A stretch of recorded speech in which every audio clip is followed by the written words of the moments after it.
broadcasters. Welcome to episode 256 of the StreamYard Live Town Hall. My name's Geige, and I'm here with Dan, of course. Dan, how are you doing? I'm doing pretty good. How you doing? I'm doing well. It's been a good week. We have a fun show for you tonight. We have a special guest as well who we'll be bringing on. For anyone new here, Dan and I are the founders of StreamYard. We do these town halls every single Sunday at 6 p.m. Pacific, and we do them for a few reasons. One of them is to stay in tune with all of you, go through the same flow that you all do with your own shows and productions. Two is to answer any of your questions. That's why we're calling it Ask StreamYard. So if there's anything you'd like us to touch on tonight, feel free to leave it in the chat. We'll do our best to get to as many as we possibly can. And three, I always mention the three pillars of StreamYard, which are ease of use, stability, and professional stream. So if you're about those three things, StreamYard is the tool for you. I see folks tuning in from all over the world tonight. It's great to have all of you here. We have Mahina from Texas, close to us. Nice to have you here. Chris from Kentucky. Fantastic. Before I forget, we have some awesome shows on StreamYard. We have, where do I have it here? We have YouTube channel reviews with Dee and Daniel the second Saturday of every month. Really fun show. If you're looking to grow on YouTube, both Dee and Daniel are pros when it comes to all things video and all things YouTube. And it's a fun show where they do sort of deep dives on individual channels to give you examples of how to think about things like, maybe your thumbnails or your analytics. It's a really great show. And then we have Enhancer live streams the last Tuesday of the month with Nick Nimmin, who also is a pro when it comes to all things video. So check that one out for your specific live streaming questions. And then one thing we've been doing at the start of these so that we get to know a little bit more about you and you get to know a little bit more about us is a fun fact. And the fun fact we had for tonight, given that the holidays are approaching, is if you have a particular decoration that's your favorite for the holidays. Maybe it's, particular like if you celebrate Christmas, something in the tree, if it's just maybe something you put in your yard in general, or just maybe the name is escaping me, but sometimes people have like those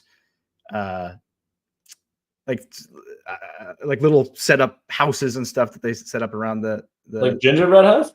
Not a gingerbread house, but like someone will probably remind me in the comments of what it's called, but just like their decorations is the word for it, but there's a more specific name. But anyways, if you have a particular favorite one, do you happen to have one, Dan? So this isn't actually one I have, but I always love when people have like those huge blow up toys. I always find those, or toys is the wrong word. It's the huge blow up things in the yard that take up like the entire yard. I always find those pretty cool. For me personally, there's actually like this large Santa Claus thing that I built when I was maybe 11 with a friend of mine. And we tried to sell it.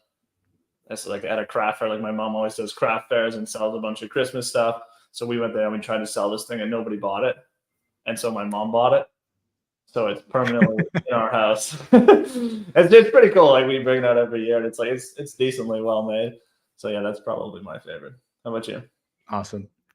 For me, it's hard to pick a specific one, but if I pick a category, it's probably the tree ornaments, just because it's funny thinking back to like each one kind of has a story. Like oftentimes in school, you had to like make one and stuff. So it's funny seeing the ones from like 20 years ago. So that's cool. Cool. All right, let's see what we have here. Mike says, any news on the app for creators? Yeah, good question, Mike. Do you want to take that one, Dan?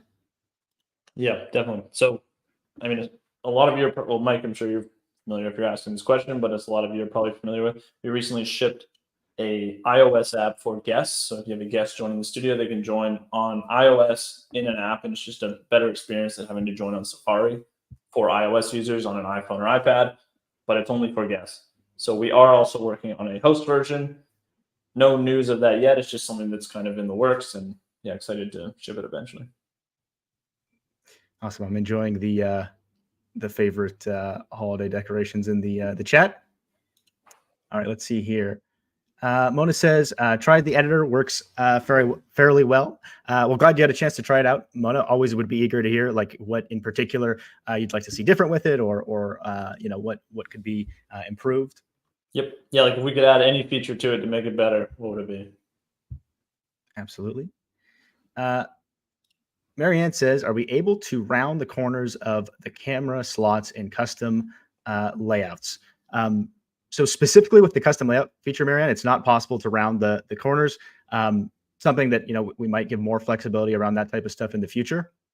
You probably are already aware of this, but if not, one workaround for this would be to basically create an overlay that matched your custom layout that was basically had transparent cutouts where your videos are, and that would be one way to sort of.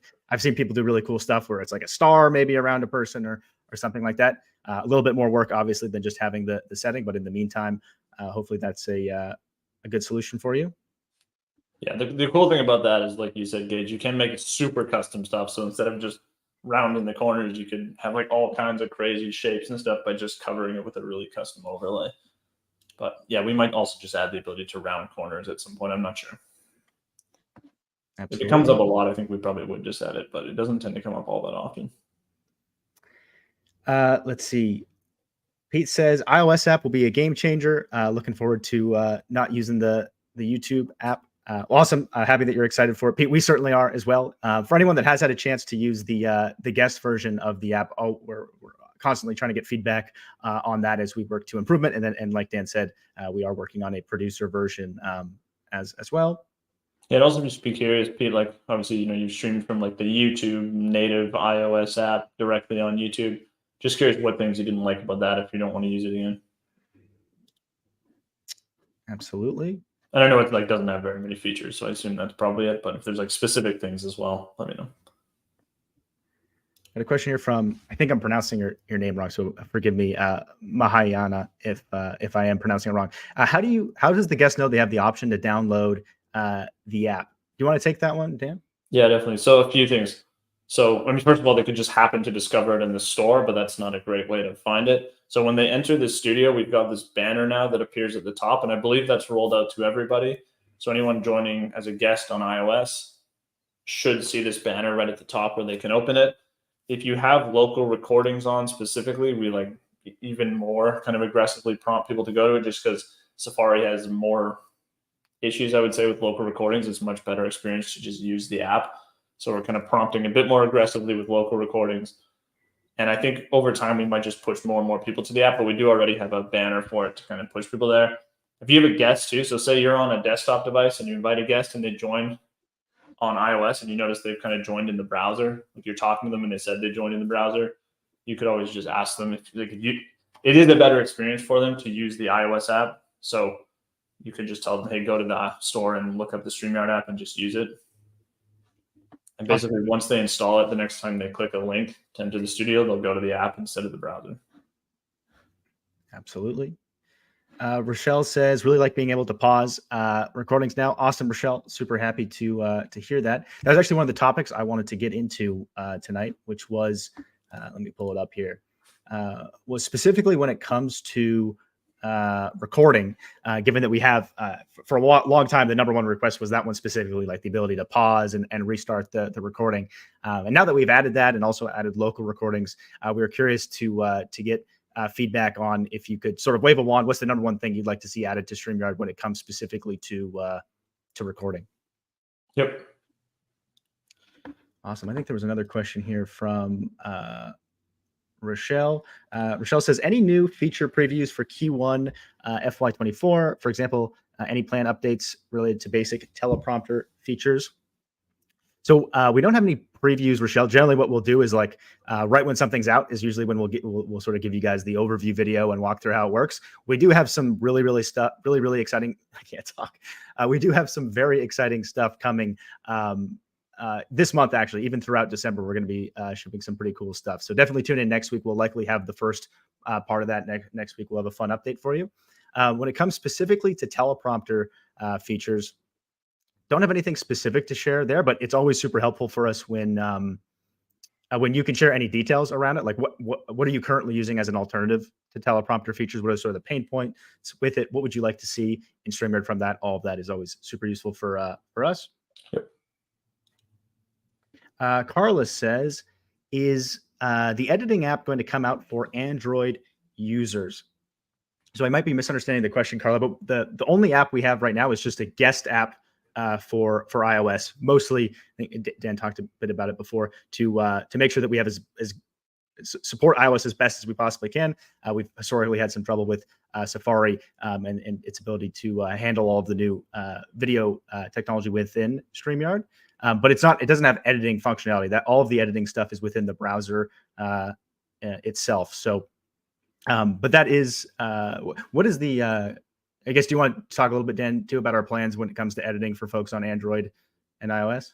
Like editing recordings? Yeah. Yeah, so most of the editing features that we ship over time will go to Android and iOS users unless there's something that's kind of like really hard and complex to use on mobile.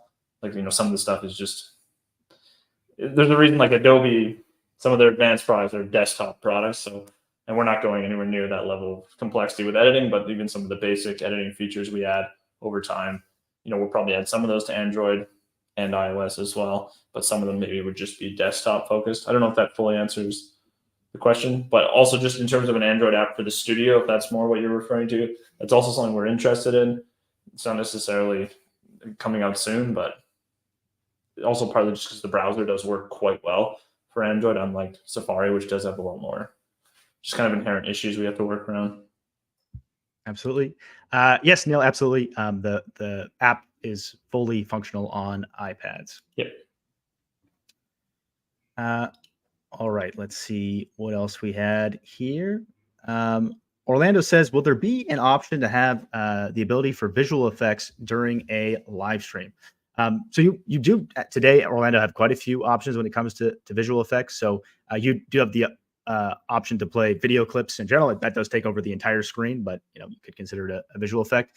The other popular one that folks use is often transparent GIFs is a way to do we still have that one up there, Dan? The puddles duck flying in and out. Maybe you could show Yeah, me I really can quick. find it. One sec.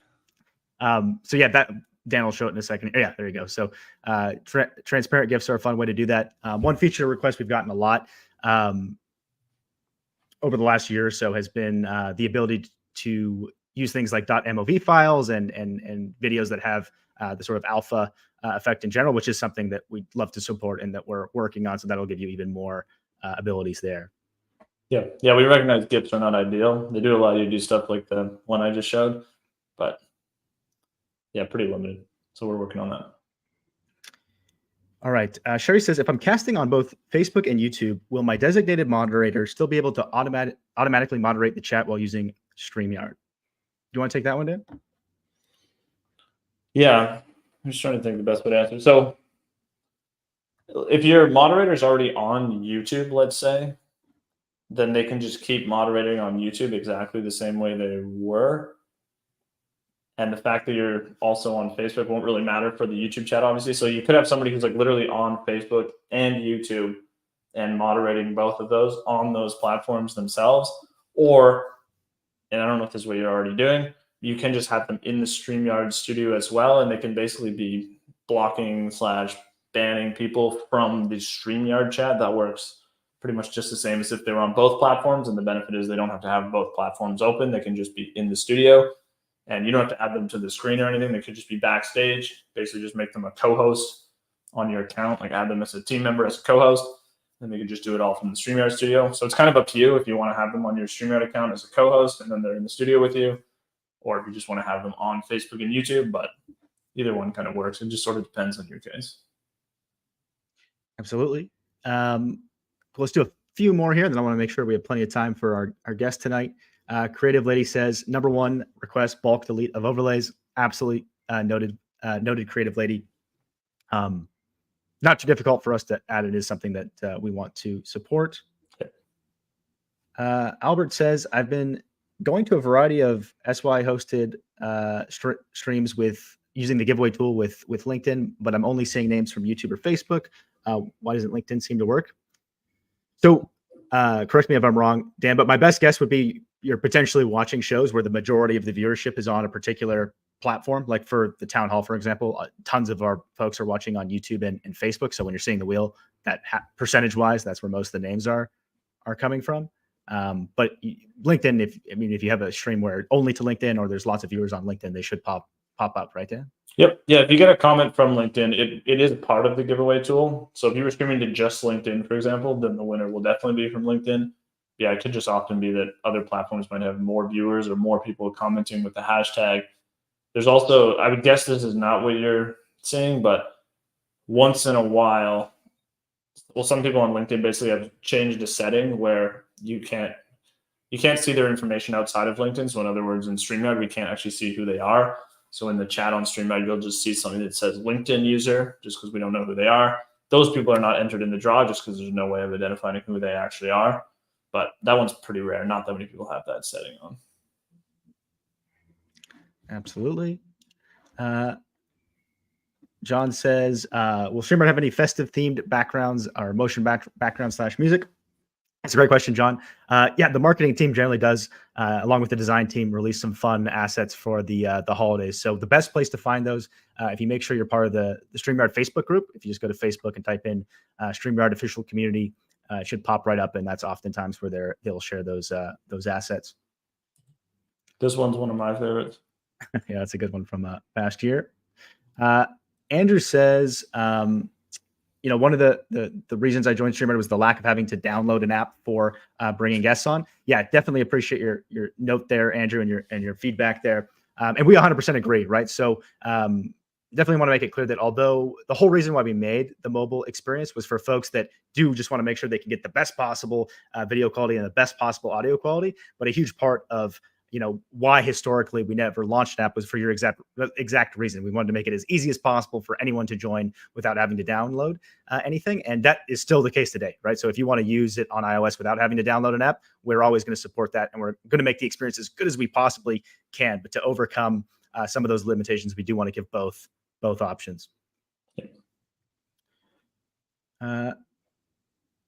Let's see here. Adam's Exploit says, great job, guys, at the app for iPhones, Mac computers, both. So all iOS devices, right, Dan? And I believe the latest Mac computers actually do have access to the App Store, but we haven't tested it. Yeah, it's not. It's definitely, in theory, I think you can install it on Mac, but it's definitely not optimized for it. I wouldn't really recommend it. It is first and foremost for iOS, so iPhones and iPads. Absolutely. Yeah, the best experience you'll get on a Mac is in the browser. All right, we have lots of other great questions here that we'll get back to, but I want to make sure we have time for our guest tonight. We have Chinggis on from the engineering team. Hey, Chinggis, how are you doing tonight? Hey, I'm good. Great. Nice to be here. Cool. Thanks for joining, Chinggis. So for anyone who's never seen this kind of section of the StreamYard Town Hall, we've been bringing on team members from StreamYard and just asking them some questions. That's a chance for all of you to get to know other people on StreamYard besides just Geige and I. So I've got a whole series of questions I'll ask Chinggis, and then if anyone in the chat has any questions for him, feel free to ask away. Cool. Chinggis, first question for you. Can you tell us a bit about yourself and what you do at StreamYard? Yeah, sure. I'm an engineer at StreamYard, working mostly on the studio part of the app, but overall everywhere. There's no limitation. Working on cool stuff, new features, exciting. And yeah. Cool. And Chinggis worked on local recordings recently as well. Where are you located, Chinggis? Vancouver, Canada, second warmest city in Canada. What's the warmest? Victoria. Okay. Yeah. Pretty close.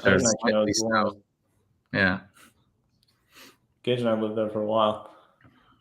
And how long have you been at StreamYard now? Started this year, March, so 9 months. Actually, 8 and something. Yeah.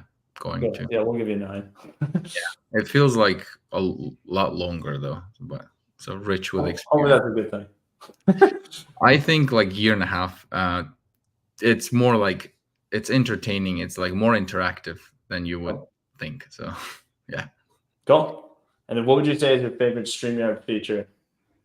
I would say local recordings from a tech perspective and added value to our users. I truly think it's a unique thing that we're doing. And yeah, I think it adds a lot of value. It personally does to me because I used to do some podcasting in the past, not professionally at all, but I always missed that opportunity and glad StreamYard does it now. So cool. Sweet. Yeah. What did you want to be when you were younger? It's going to sound like I knew the future, but I wanted to be an engineer. I always wanted to be one, but I never specified which one in my head. So I was open for change, and which happened actually. So I was oil and gas oriented, but then I switched to software. But I always was about automation. So added value and automation is what drives my enthusiasm. I don't know if that's the word. Yeah. And then, usually I'll ask, how'd you kind of get into your next role? But if you already wanted to be an engineer, I guess my question is just, how did you end up getting into software? It was a transition, like it was transient period in my life, anyways. Yeah. So I had a bunch of time at my hand, and I like automation. So I did fun stuff after work or after internship, after school, and I ended up with my first job, and then second, and that just went. Um, it was during my university years, towards the end. So I used that. I use that greatly, and I'm happier than before with the job. So Cool. Makes sense. Yeah, Geige and I both started in other forms of engineering as well. yeah. What would you say is your favorite thing about working at StreamYard? So I actually two things. First is the flexibility, but in a way that it's actually truly asynchronous work culture. I can I can work and let other people know, and then they will let me know when they're like it's 20. It seems like 24 hours, but it's well oiled. I like that. And then second is openness to thought. So I feel like my voice gets heard right away. So I don't feel like there's one voice over the other, or like there's thoughts that aren't heard. So that's great. It's always evolving. Yeah. Cool. Awesome. How would you answer our fun fact question? Do you have a favorite type of holiday decoration? Haven't thought about it a lot, but one thing that comes to mind is ornament on Christmas trees. Because once I was a kid, like from the Home Alone and movies and stuff, we got preconditioned to it. And then when I was grown up, obviously, you had more money to buy more complicated stuff, so it gets pretty big pretty quickly.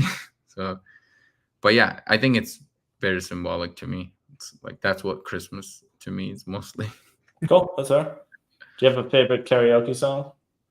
I did karaoke once in my life and never again after, because I simply don't have a voice for it. But I like to, if I could dream about it in my dreams, I would sing Whatever It Takes by Imagine Dragons. Cool. Yeah, Nice. that's a good one. And do you have a favorite board game? Yeah, it's Exploding Kittens, actually. It's a fun mixture of randomness and some strategy. Sounds chaotic. I've never played it, but it's really fun. Cool. That was the one that started on Kickstarter, right? It got really big on Kickstarter. I think so. Yes. It's very like designed for like millennials, I would say. Like not too much of anything. Fair enough. Cool. All right. Well, thank you, Chinggis. That's all my questions. And like I said, if anyone else in the chat has any questions, feel free to ask away. Awesome. Yeah, I see lots of questions here. Elizabeth says, Chinggis, love the local recording. Awesome, Elizabeth. Me too. Cool. Carla says, what is the best browser to use StreamYard when you're on Windows 11? Yeah, that's a good question, Carla. The one that we generally recommend is Chrome, whether you're on Windows or Mac or even something like Linux. But the nice thing about Windows is even their Windows, their own operating system, Edge, is actually built on top of similar base as Chromium. So Edge should work great as well, right, Dan? Yeah, there's a lot of browsers that are built on Chromium, like Opera and some of the other ones. So those also work fine. But yeah, Chrome is our recommended. Firefox also works pretty well. It is a little different, and sometimes there's a weird issue with Chrome or something, and Firefox can be a good way to kind of work around that. But that's usually for like very rare cases. If your device is having some kind of weird issue, usually Chrome's going to be the best for you. Cool. The Women Are Worthy Network says, how do you create reels within StreamYard? Do you want to take that one, Dan? Yeah, definitely. So once you've done a stream or a recording, you've now got the recording on StreamYard. So if you're just on your dashboard, there's a library tab on the left side of the dashboard. If you click that, that's basically a library of all your videos. Or if you're in the studio, there's a share button. You click that, you click edit and repurpose. That'll also take you there. But from the library, you find your video and just click onto that and then just click edit and repurpose. So you're basically looking for an edit and repurpose button. And then from within there, you can basically crop. There's a format where it puts it in a 9:16 mode where you're basically creating a short / reel. And you can just kind of choose, say, like a 30-second chunk that you want to pick. You click publish, then you can choose where you want to post it off to. So it can be TikTok, Instagram, YouTube Shorts, Facebook, basically wherever you want to post it to. It's quite quick and easy. Awesome. Should we go ahead and start queuing up the giveaway tool, Dan? And I'll maybe do a few more questions while you get that ready. Yes, we shall. Orlando says, will you be incorporating AI to automatically produce clips versus the manual process? So we are exploring all kinds of interesting stuff when it comes to AI, Orlando. Some of the more recent ones have been, stuff like the backgrounds, like the virtual backgrounds that we have for StreamYard. But looking at the editing process and how we can enhance it with AI is absolutely something we're doing. So stay tuned on that one. All right, so I'll quickly explain the giveaway. So I think many folks are already familiar, but at the end of these, we always do a giveaway. And to be eligible, all you have to do is type in hashtag the yard. And if you are ever interested in running a giveaway like this yourself, we actually made this tool available at streamyard.com/giveaway. And there's a video there walking through how you can use it. And tonight we'll be giving away, we'll do one of those StreamYard pillows that I have in the background there, as well as a StreamYard duck. And we'll maybe give you 5 or 10 seconds or so to get in your hashtag the yards. Just want to share this picture because I love this picture of the duck. Yeah, it's a good shot of the duck. That was the first one, actually. That was our prototype there. Yeah, the very first plush duck. Guy Pierce says, are you guys recording on your own platform? Yes, absolutely, Guy. We're streaming with StreamYard. Our team also actually has a podcast. Mo and Katie are the hosts, and they're recording that using local recordings on StreamYard as well. So yeah, we tried to use it as much as we can. Yeah, I feel like it'd be very awkward if we did this stream without using StreamYard. Yeah, I'd be very embarrassed. It would not be good. Yeah. All right, has the number stabilized, or is it still? Oh, it's going up a little bit. I think we could probably draw in a couple seconds here, though. All right. All right. Good luck, everyone.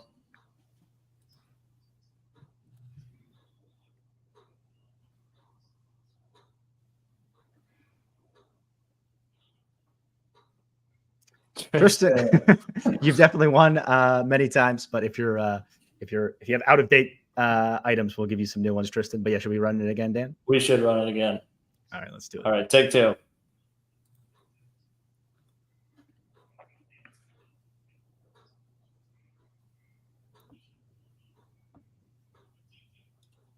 Chantel. She's also won before. Also recently won. Okay, let's run it. Same thing, Chantel. If there's any merch, yeah, we'll send you update. Yeah, let us know. That's pretty fun. All right, let's see if we can get a new viewer.